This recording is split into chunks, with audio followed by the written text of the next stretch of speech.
우리는 2023년도 교회 표와 실천 목표를 한 달 동안 계속 선포해 왔습니다. 가슴에 다 새기셨죠? 1년 동안 나아갈 목표를 새 비전을 품자는 마음으로 함께 했는데, 오늘까지는 힘 있는 목소리로 선포하도록 하겠습니다. 먼저 교회 표 같이 한번 힘 있는 목소리로 읽겠습니다. 시작. 주님의 좋은 일꾼이 되는 교회. 실천 목표입니다. 교육과 영성훈련에 힘쓰자. 직분과 교회 사명에 힘쓰자. 이웃과 열방 섬김에 힘쓰자. 이와 같이 힘쓰므로 주님이 기뻐하시는 좋은 일꾼, 또 좋은 열매를 거두는 복된 새해가 되시기를 예수님의 이름으로 축원드립니다. 우리는 우리 교회 표와 실천 목표까지 지난주까지 말씀을 통해서 살펴보았고, 좋은 일꾼됨의 열차에 다 올라탔습니다. 이제 함께 가는 것입니다. 이를 위해서 삶에서 실천할 적용점, 실천 사항들을 리스트를 좀 여러분들 만드셨습니까? 언젠가도 제가 말씀드렸지만, 우리의 신앙을 우리 스스로 돌아보면 이렇게 성숙한 부분이 있는 반면에 이렇게 약해진 부분이 있어요. 좋은 일꾼으로 되기 위하여서 그 약한 부분을 강화하기 위한 리스트를 이렇게 써보세요. 말씀이 잘 들어오지 않아요. 적어놓고 하나님께 간구하세요. 그 리스트를 가지고 하나하나 실천해 가면 어느새 은혜 받는 주님의 좋은 일꾼으로 될 수 있을 것을 믿습니다. 그럼에도 아직 이 좋은 일꾼 되는 열차에 탑승하지 않은 성도들도 아마 있으리라고 여겨집니다. 저는 좋은 일꾼과는 좀 거리가 있어요 할 수 있습니다. 그런데 오늘 말씀을 통해 이 좋은 일꾼됨에 같은 공감을 가지고 또 열망을 품을 수 있도록 우리에게 말씀해 주고 있습니다. 여러분, 우리가 이 예배의 자리에 있다는 것은 신앙생활을 하고 있다는 것입니다. 동의하십니까? 동의하시죠? 신앙생활이 이미 시작되었어요. 여러분, 그러면 신앙생활은 무엇입니까? 이 신앙생활은 우리 삶의 인생에 있어서 가장 복되고 또 의미 있고 감사한 일이라는 사실입니다. 우리를 성도로 부르신 주님은 그러면 우리에게 기대하시는 좋은 신앙생활이란 어떤 것입니까? 오늘 이 시간에 말씀을 살펴보면서 예수님의 좋은 일꾼이 되라 하시는 말씀 안에서 우리에게 주시는 교훈을 붙들고 함께 은혜를 나누고자 합니다. 먼저 우리 예수님께서 우리에게 기대하시는 좋은 신앙생활은 어떤 것입니까? 첫 번째, 우리 같이 한번 큰 목소리로 읽겠습니다. 시작. 은혜를 사명으로 이어가는 생활입니다. 은혜를 삶에서 사명으로 이어가는 생활이 주님이 기대하시는 좋은 신앙생활입니다. 오늘 본문의 사도 바울은 디모데를 아들과 같이 여기면서 그만큼 사랑했습니다. 그래서 1절에 보니까 내 아들아 라고 부릅니다. 참 따뜻하죠? 우리 하나님께서 우리를 부르실 때에도 그렇게 부르신다는 겁니다. 오늘 예배 가운데서도 예배당에 들어오는 순간 사랑하는 아들아 잘 왔다, 사랑하는 딸아 잘 왔다, 보고 싶었다 이렇게 말씀해 주시기에 예배 가운데 우리를 그렇게 부르시고 은혜 주시는 우리 아버지의 인자와 사랑을 경험하시는 은혜의 시간이 되시기를 소원합니다. 그렇게 우리를 부르신다면 우리도 거기에 응답해야 되겠죠. 우리 사무엘처럼 함께 대답해 보면 좋겠습니다. 아버지, 제가 여기 있습니다. 한번 같이 하겠습니다. 시작. 아버지, 제가 여기 있습니다. 그럴 때 하나님께서 이 사무엘에게 하나님의 뜻을 밝혀주셨잖아요. 머리를 숙이고 아버지, 제가 여기 있습니다 하시면 우리 마음 누가 다 아십니까? 아버지 하나님이 다 아시기에 채우시고 공급해 주신다는 겁니다. 바로 이 관계가 확인될 때 우리의 영혼은 비로소 안도하게 돼요. 평안을 누리게 됩니다. 거기서부터 기쁨이 시작되는 거죠. 세상에서 또 우리 예배 가운데 하나님을 확인했을 때 어린아이가 부모님의 손을 놓치는 순간 어떻게 됩니까?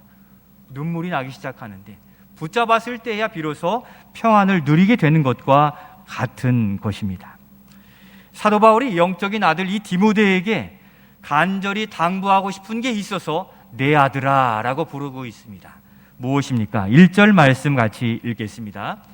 내 아들아, 그러므로 너는 그리스도 예수 안에 있는 은혜 가운데 강하고. 아멘. 내가 빠져 있는데요, 바로 그리스도 예수 안에 있는 은혜 가운데서 강하라 라고 강권해 주고 있습니다. 우리 성도들 중에 은혜 받고 큰 결심했는데 시간이 지나면 이제 됐다 하는 마음이 들어서인지 다시 예전의 삶, 세상의 메인 삶으로 돌아가는 경우들을 종종 보게 됩니다. 그러나 이 말씀이 중요한 것은 신앙생활은 우리의 노력에 의해서 되는 것이 아니라는 것입니다. 바로 예수님의 은혜가 부어져야만 신앙생활이 은혜 가운데 이루어진다는 사실을 강조해주고 있는 것입니다. 그 은혜를 날마다 경험하는 삶이야말로 은혜 충만이요 날마다 새 창조의 역사를 이루는 행복한 신앙생활을 이루어가게 되는 것입니다. 그 하나님을 경험하고 감사할 이유가 있어야 예배 가운데에도 더 구원의 잔을 높이 들고 감사할 이유를 하나님께 고백하며 그 은혜와 하나님과 소통하게 되는 것입니다. 그러나 낙심하지 않을 것은 일주일 동안 하나님과의 깊은 관계에 없었다 할지라도 주님 앞에 나와 자복하면 그는 미쁘시사 다 용서해 주시고 내 아들아 하시며 또 은혜 주시기에 한 주간 주님과 멀어져 버렸던 성도들이 계시다면 이 시간 나의 아버지 하나님, 우리의 하나님을 더 높여 부르시며 주님과의 깊은 관계를 연결해 가는 우리 모두가 되실 수 있기를 소원합니다. 어떤 분들은 그 은혜의 삶을 지켜가기 위해서 저는 그냥 저 혼자 출석하고 저 혼자 신앙생활 할게요 할 수도 있습니다.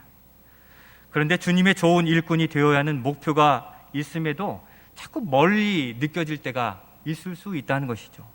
그런데 성도 여러분, 우리를 은혜로 부르심에 대해 조금만 더 생각해 보시기를 바랍니다. 우리 예수님께서 그러면 나를 왜 성도로 부르셨겠습니까? 그 부르심의 이유가 어디에 있겠습니까? 우리를 이 땅에서 부르신 목적이 있거든요. 베드로와 안드레를 부르실 때 그 목적과 우리를 부르신 목적이 동일해요. 마태복음 4장 18절로 19절을 읽으며 그 부르심이 무엇인지 확인해 보시길 바라요. 같이 읽겠습니다. 갈릴리 해변에 다니시다가 두 형제 곧 베드로라 하는 시몬과 그의 형제 안드레가 바다에 금을 던지는 것을 보시니 그들은 어부라 말씀하시되, 넘겨주세요. 말씀하시되 나를 따라오라 내가 너희를 사람을 낚는 어부가 되게 하리라 하시니. 아멘. 자신의 직장에서 열심히 일하던 이 베드로와 안드레를 보시고 사람을 낚는 어부가 되게 하리라 라고 말씀하시며 부르셨다는 것입니다. 예수님을 만나고 은혜 누린 백성인데 그들을 향하여 너희를 사람을 낚는 어부가 되게 하리라 라고 부르셨음을 우리가 주목해 봐야 되는 것입니다. 바로 이것이 은혜 받은 자들에게 우리 예수님께서 기대하시고 요구하시는 신앙생활이에요. 그것을 두 자로 줄이면 무엇입니까? 사명이라는 거예요. 은혜로 부르신 자들이 성장하여 사명자가 되기를 주님은 기대하고 계시다는 겁니다. 우리는 여기에서 바로 우리를 부르신 부름의 이유를 확인할 수 있습니다. 예수님의 부르심은 은혜에서 사명자로 세우시고자 부르신다는 이 근본적인 이유를 확인하시고 이 일꾼됨의 열차에 동참하시고 탑승해 가시기를 바라요. 우리는 우리 자신을 위해 십자가에 달려 죽으신 예수님의 은혜가 우리에게 얼마나 과분한 사랑인지 은혜인지 우리가 돌아볼 때 늘 깨닫게 됩니다. 오늘 우리 할렐루야 찬양대가 찬양한 그 찬양 속에 과분한 사랑이 얼마나 큰지를 우리가 듣고 확인하고 아멘했지 않습니까? 우리는 날마다 죄를 짓고 내 마음대로 살고 불순종하는데도 불구하고 우리를 사랑해 주셨고 구원해 주셨습니다. 여러분, 이 구원해 주신 은혜, 과분한 사랑을 무엇으로 갚아낼 수 있겠습니까? 사도 바울도 그 은혜를 고백합니다. 디모데후서 1장 13, 14절에 보니까 내가 전에는 비방자요 박해자요 폭행자였으나 도리어 긍휼을 입은 것은 내가 믿지 아니할 때 알지 못하고 행하였습니다. 우리 주의 은혜가 그리스도 예수 안에 있는 믿음과 사랑과 함께 넘치도록 풍성하였도다. 아멘. 이렇게 고백하는 겁니다. 자신이 불순종한 자요, 비방하는 자요, 폭행자였음에도 불구하고 믿음과 사랑을 풍성하게 부어주심으로 구원받은 자가 되었다고 그 과분한 은혜를 고백하고 있습니다. 우리도 그와 같이 과분한 은혜를 덧입은 자인 줄로 믿습니다. 세상에 나가 자랑할 수 없을 만큼 우리 안은 어둠과 죄악과 탐욕으로 시커멓지 않습니까? 그럼에도 불구하고 하나님은 우리를 구원해 주셨고 지금이 아니라 장차 나중에 더 하나님의 좋은 일꾼 될 것을, 또 좋은 백성 될 것을 기대하면서 소망 가운데 우리를 부르셨기에 지금 조금 못나고 하나님 앞에서 부족하고 연약함이 있다 할지라도 그럼에도 불구하고 우리의 미래를 보시고 구원해 주신 우리 하나님께 소망을 두시고 오늘부터 한 걸음 한 걸음 주님과 동행하며 더욱 좋은 일꾼으로 세워져 가실 수 있기를 소원합니다. 주님께 여러분 무엇으로 갚을 수 있습니까? 바로 부르심의 이유인 사명자가 되는 것입니다. 그래서 은혜를 간직하면 사명을 생각하게 돼요. 우리도 어릴 때에는 부모님의 차려주는 밥상 또 옷, 필요한 것들을 다 공급받았지만 나중에 어떻습니까? 좀 자라고 보니까 그동안 받은 은혜와 사랑이 이제는 받을 사랑이 아니라 갚을 사랑이라는 것을 깨닫게 되고 그제서야 철든다고 하죠. 인생에 돌아갈 때가 되면 철이 든다 하지만 이미 우리가 예수 그리스도 안에서 거듭난 인생으로 그 과분한 사랑을 깨달았더라면 이제는 철이 든 믿음으로 주님 앞에 사명자가 되어서 이 부르심에 응답하는 이 사명 은혜에서 사명으로 한 단계 업그레이드 된 더 성숙해진 그 믿음으로 올 한 해를 살아갈 수 있기를 소원하는 것입니다. 주님이 하고 싶으신 일을 내가 이제 이어받아서 은혜 받고 은혜를 갚는 자연스러운 모습으로 신앙생활을 할 때 우리는 그를 성숙했다, 그분이 변했다라고 이야기할 수 있는 겁니다. 그렇게 우리가 은혜 받고 모른 척하는 자가 아니라 주님과 함께 동행하며 믿음의 역사를 함께 이루는 은혜신앙, 사명신앙으로 이야기되는 우리 성도들이 되실 수 있기를 소원합니다. 2023년 새해 주님이 이루고자 하시는 이 새 역사에 우리 함께 동참해 가시기를 소원합니다. 이제 막 출발한 이 좋은 일꾼 되는 열차에 우리 함께 올라타고 올 한 해 어떻게 놀라운 일들을 우리를 통해 행하실 주님을 기대하시면서 함께 손잡고 2022년보다 갑절의 은혜, 갑절의 열매를 거두는 좋은 일꾼, 바로 은혜 받은 사명자가 되시기를 예수님의 이름으로 축원드립니다. 두 번째로 우리 예수님께서 우리에게 기대하시는 좋은 신앙생활은 어떤 신앙생활입니까? 우리 두 번째 같이 한번 읽겠습니다. 새 창조를 위한 예수님 중심의 신앙생활입니다. 그렇게 은혜로 시작한 이 신앙생활은 이제 사명자로 이어지고 그 사명은 놀랍게도 우리에게 요청하시는 바가 있습니다. 무엇입니까?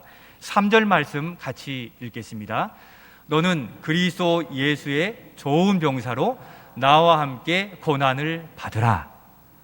앞에 좋았다가 뒤에 좀 어려운 말씀이 나오니까 약해지네요. 한번 큰 목소리로 다시 한번 읽겠습니다. 시작. 너는 그리스도 예수의 좋은 병사로 나와 함께 고난을 받으라. 아멘. 너는 그리스도 예수의 좋은 병사로 나와 함께 고난을 받으라 말씀하시는데 바로 고난을 각오한 예수님의 좋은 병사가 되라는 거죠. 좋은 일꾼이 되라는 거죠. 고난이라는 단어가 앞에 있으니까 꺼려질 수 있지만 이런 겁니다. 고난도 감수할 만큼 귀하고 값진 거라는 겁니다. 우리도 몸이 피곤하고 힘들고 어려운데 이것 얻으려고 그것 무릅쓰고 몸이 상할 만큼 일할 때 있지 않아요? 바로 사도 바울은 안 겁니다. 예수 그리스도의 종이 되어 수고할 때 우리 삶 속에 영혼에 부어지는 부유한 그 은혜가 그만큼 고난을 당하는 것보다 더 귀한 것이라는 것을 알았기 때문에 우리에게 강조해주고 있는 것입니다. 주님의 사명을 이어받는 것은 고난을 각오할 만큼 귀한 일이라는 겁니다. 이 세상에 없어질 일과 달리 우리가 그 일에 소망을 품고 올 한해 같이 나아갈 수 있기를 소원합니다. 왜냐하면 그것은 새 창조의 역사이기 때문이요. 이 땅에서는 얻을 수 없는 열매요, 이 땅에서는 경험할 수 없는 새 창조의 역사가 주님과 함께할 때 경험되어지는 것이기 때문입니다. 저에게 친구 목사님이 몇 분 계시는데 그 중에 한 분 부모님이 새벽 운동을 하시다가 엊그제 갑작스럽게 돌아가셨어요. 그래서 어제 장례식장에 다녀왔습니다. 옛날 생각이 났습니다. 이 청년 때 저희 친구 목사님과 고민하던 게 있어요. 그때는 청년이었죠. 성도들 가운데 교회는 다니는데 참 기쁨을 누리지 못하고 또 참 구원의 고백이 약하고 또 사명자로 서지 못하는 분들이 교회에 적지 않은 수가 함께 생활하고 있다는 것입니다. 청년의 때 그러한 분들이 눈에 보여졌어요. 그런 부분에 자기 아버지도 예외는 아닐 듯 싶다고 저에게 이렇게 이야기하는 겁니다. 당시 저도 함께 기도하였는데 청년 시절이었습니다. 우리 청년이었던 목사님이 그 아버님께 신앙서적 또 신앙 도서를 많이 사다 드리고 같이 읽고 또 말씀도 함께 나누고 기도를 한동안 한 1년 정도 넘게 그렇게 했던 것 같아요. 저도 같이 기도했지만 그때부터 그 부모님이 변화되기 시작하는 거예요.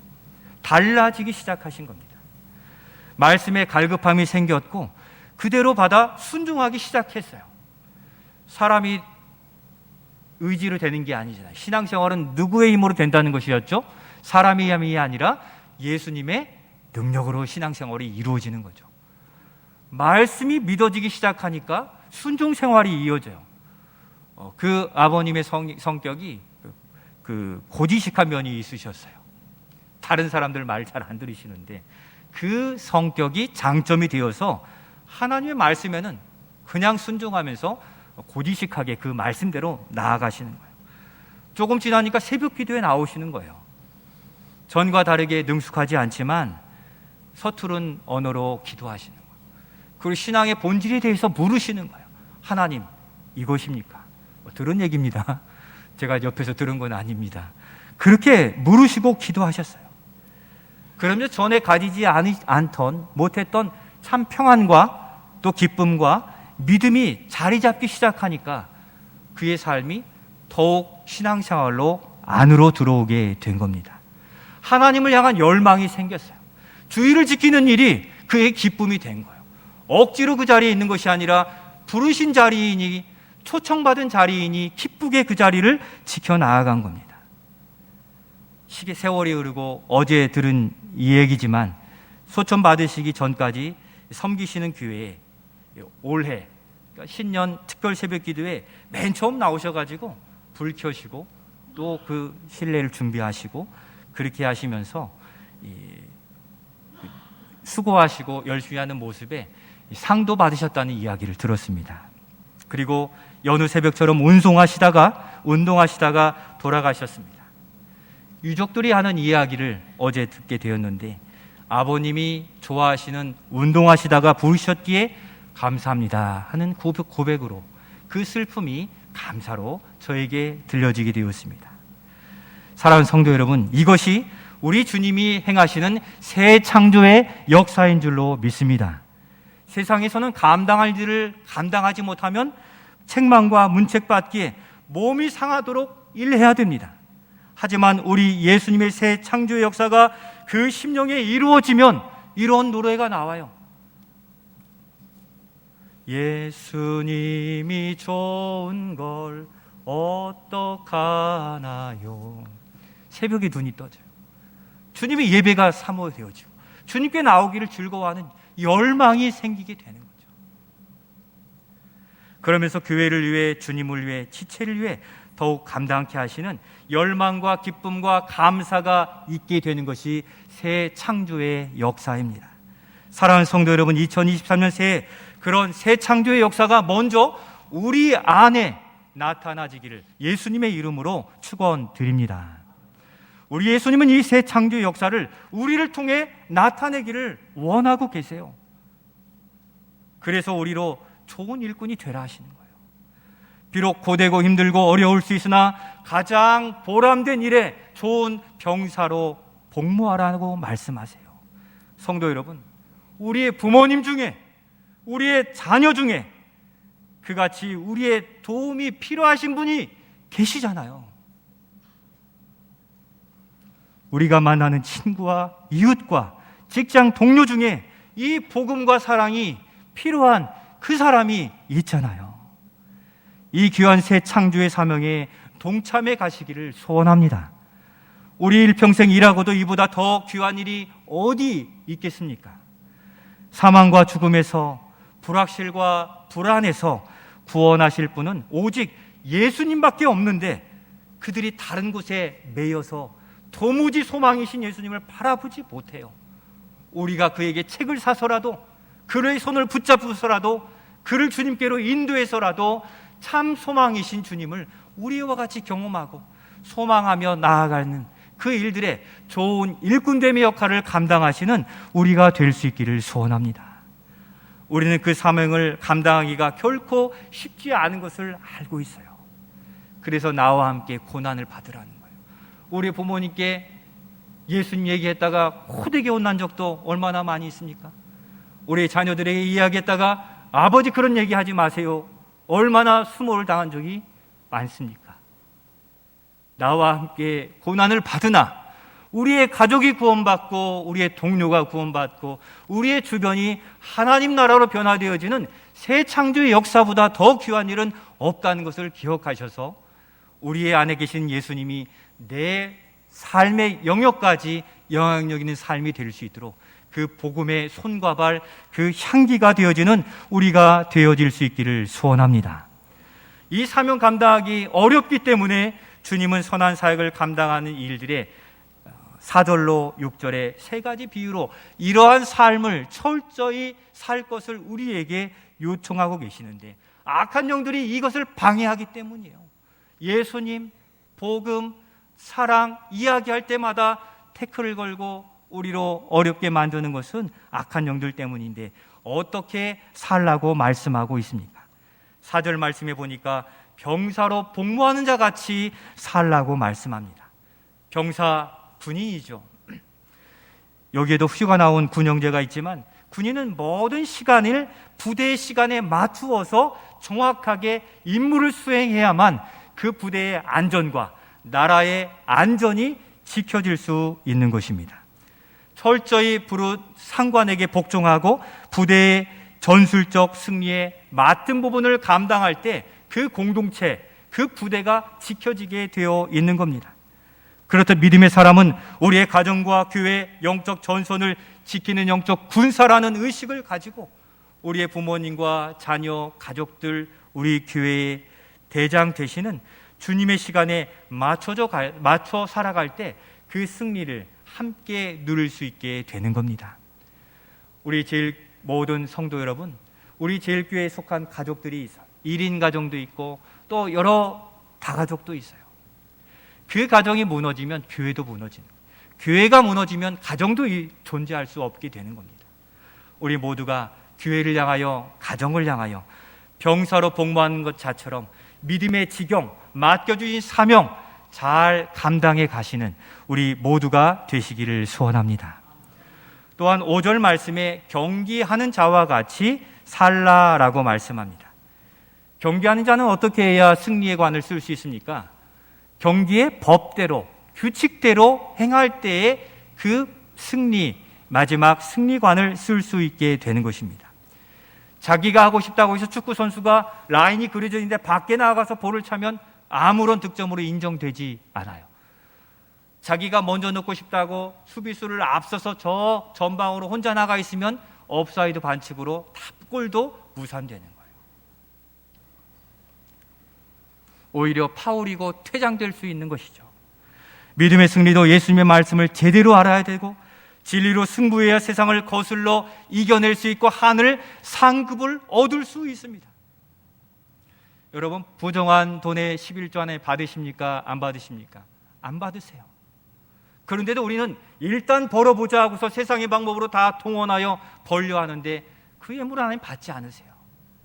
우리는 많은 돈을 어떻게든 얻어서 교회를 위해 이만큼은 10%는 20% 떼겠습니다. 선한 생각 같은데 옳지 않은 거예요. 옳은 방법으로 얻어진 수익을 하나님이 10의 1조로 받으시는 것이지, 부당하고 다른 사람을 누르고 어렵게 해서 얻어진 수익은 하나님 받으시지 않는 거예요. 적더라도 두렵돈 드린 과부의 그 순전한 11조를 받으시는 거죠. 순전한 11조는 무엇입니까? 우리가 주님과 약속한 10의 1조를 정확히 계산해서 드리는 거예요. 온전한 11조만 드려도 한국교회가 어렵지 않다는 이야기까지 있다는 것은 무엇입니까? 하나님의 것을 우리가 하나님께 돌려드리는데 인색하고 아까워하고 나의 것으로 여긴다는 이 반미듬의 모습이 표현된 단어예요.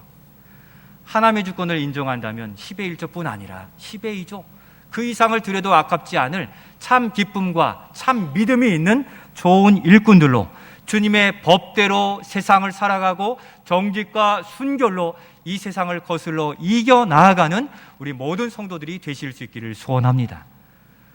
주님의 법대로 살아갈 때 우리는 승리하게 될 줄로 믿습니다.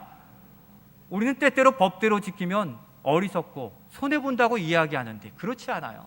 주님이 다 보고 계시니까 지금은 손해보는 것 같지만 분명히 소출을 채워주시고 더 거두게 하시고, 1달란트 가진 자의 것을 거두어서 5달란트 가진 자에게 주시는 하나님이시기에 당장의 오늘의 힘들고 어려운 삶 견디시면서 온전한 주일 성수, 온전한 11조, 온전한 신앙생활을 이루어가시는 우리가 될 수 있기를 소원합니다. 마지막으로 6절 말씀에 농부와 같이 수고해야 된다라고 말씀합니다. 여러분, 농사의 흉년과 풍년은 누구에게 달려 있습니까? 농부에게 달려 있습니까? 농부가 아무리 열심히 해도 태풍이 불고 또 지진이 나고 병해충이 생기면 흉년이 되는 거예요. 농부는 알아요. 농부가 제일 잘 알아요. 하늘이 풍년을 허락해 주셔야만 풍년이 된다는 걸 압니다. 우리는 거기서 조금만 더 기술적인 도움을 주는 것일 뿐, 거기에 메뚜기 한번 쫙 지나가게 하면 다 사라질 것을 알죠. 바로 농부와 같은 마음, 하나님이 우리의 삶에 은혜 주시지 않으면 거둘 소출이 없다는 것을 분명하게 믿고 이와 같은 일들을 감당할 때 우리는 주님 앞에 드리는 일들, 또 주님의 주권을 인정한 일들이 결코 어렵지 않은 것입니다. 이 세 가지 무엇입니까? 우리 주님께 부름받은 성도는 영적 군인으로 주님을 중심으로 살아가야 된다는 겁니다. 한 해의 경주에 주님의 말씀을 의지하여 살아가야 되는데 말씀을 알아가야 되는 거죠. 주님을 바라보고 수고하는 것입니다. 곧 예수님을 중심으로 일상생활을 신앙생활로 만들어갈 때, 일상의 삶을 예배의 삶으로 만들어갈 때 일상에서도 승리의 면류관은 주어질 것입니다. 수고의 열매는 거기에서도 허락될 것입니다. 무엇보다 우리를 통해 새 창조의 역사를 나타내실 것인데 가족 구원뿐 아니라 우리의 삶의 어려운 부분들에 대하여 이른비와 늦은비로 공급해 주시어서 도무지 이해가 되지 않는데 마이너스가 되지 않는 그러한 삶의 은혜를 하나님은 우리에게 약속해 주셨습니다. 이제 말씀을 마치려 합니다. 사랑하는 성도 여러분, 우리는 어두운 세상으로부터 부름받아 하나님의 백성으로 과분한 은혜와 과분한 사랑을 가지고 살고 있습니다. 그 사랑을 받은 자들은 그 청년이 되어 부모님의 은혜를 갚기 위한 삶의 전환점을 가지게 되는데, 바로 2023년이 바로 은혜 받은 우리가 사명으로 전환점을 가진 사명자, 좋은 일꾼이 되어지는 전환점이 되실 수 있기를 소원합니다. 우리를 구원하신 예수님은 우리를 통해 우리의 부모님과 자녀, 이웃과 직장 동료를 변화시키고 새롭게 하실 것입니다. 꿈을 꾼 좋은 일꾼으로 주님의 새 창조의 사역의 바통을 이어받아 일생 가장 귀한 사역에 헌신하는 사명자로 올 한 해 쓰임받으며 은혜 누리시는 우리 모두가 되시기를 예수님의 이름으로 축원드립니다. 이 시간 그 과분한 사랑에 감사하면서 오직 주의 사랑에 매여 우리 찬양 같이 하겠습니다.